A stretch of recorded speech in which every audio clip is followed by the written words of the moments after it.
Shalom and welcome once again to Treasures of the Torah. I'm Pastor Matt McEwen, and this week our Torah portion is Tetsê. There is a verse in Deuteronomy chapter 21, verse 10 that says this: when you go out to war on your enemies, and that's the operative word there, that's the proper way to translate that into English, on your enemies, not against, the Lord your God shall deliver them into your hands. Now, why do I make this specific mention of the word on your enemies? Let me read to you a beautiful passage from the commentary called the Hasidic Masters. Here's what it says. The Hebrew phrase al oivecha, on your enemies, can also be understood in the literal sense of on top of your enemies.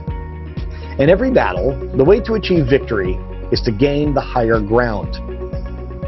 We must never stoop to the level of evil to fight it on its own terms. In the words of our sages, one who wrestles with a filthy person, they become dirtied as well. Rather, we should rise above it, affirming our belief that there is no true existence other than God, and that nothing contrary to His goodness and truth has any real power. When our going to war is in a manner of on your enemies, we are guaranteed that God shall deliver them into our hands. This is really special, I think. This idea of taking the higher ground.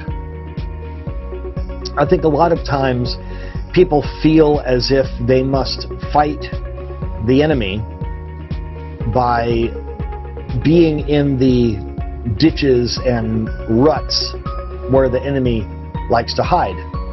This is not the case. We must always achieve the higher ground. We must elevate. We must not try to fight evil at its own level. I love this use of the word stoop.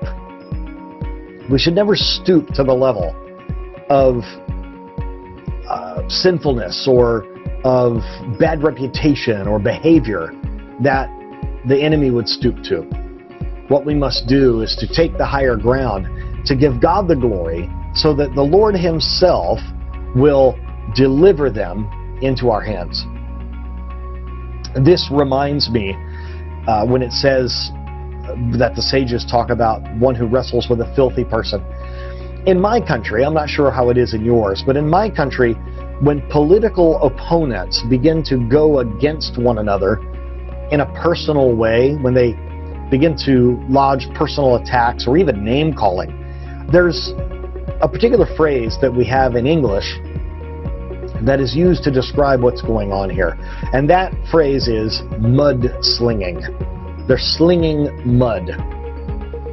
It's interesting. When someone insults you verbally, it is best not to respond in kind. Remember what the Bible says. Do not fight evil with evil. Rather, we need to overcome evil with good. That's what we need to be all about. When someone is stooping to the level of getting down in the dirt and the mud and the mire of this world, let us not stoop down to their level. Let's stay on the high places where the Lord is. Let's stay on the mountain of God. Let's stay there as we fight the evil that will not come up to our level because it is not righteous. Let's allow those who want to wallow in the dirt and the mud to do so. But let us call them up to a higher place, to a higher observance. If they want to stay down there, we are not going to go down to their level. We will rather try to raise them up to ours. I hope this has been inspiring to you and maybe even has spoken to a specific situation in your life. Don't stoop down to play in the dirt with those that live there. If you'd like to join the yeshiva where I study, it's called Yeshivat Shuvu. You can go to shuvu.tv and fill out an application to join us there in study. May God richly bless you. Shabbat Shalom.